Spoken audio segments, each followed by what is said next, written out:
Twateguye ihiganwa rihuza umunyakaranga w'umurundi amaze gukora ibikorwa bitera iteka igihugu, amaze gusohora indirimbo zishimishije zishimwa na benshi kugira ngo tugere ahantu twita Umukozo Awards. Rero intumbero kwari gushaka umugaragaro umugambi ukomeye tuzokora itariki 6 z'ukwezi kwa gatandatu mu 2023.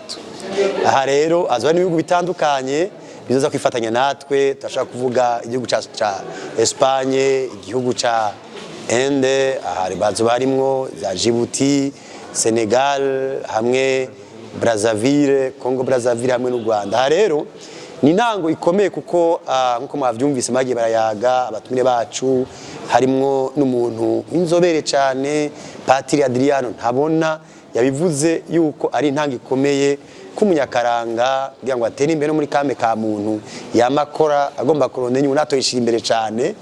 Bigaragara ko dutanguje igikorwa ciza cy'umunyakaranga ategwa itekwa mu byakora agashimirwa n'abakorera mbere agahabwa impundu n'abashigikira. Uko mwabyumvise mu civugo iteka inyungu umunyakaranga kuvuga uziteka nico tuzomutekerera nka award.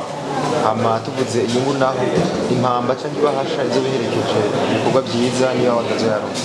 Rero bitegekanije umunsi rero ni byinshi bitari bikariko byinshi twifuza yuko abakunzi bakarangana cyane cyane yuko umunsi bo byibonera gusumba uko twebabwira no munsi.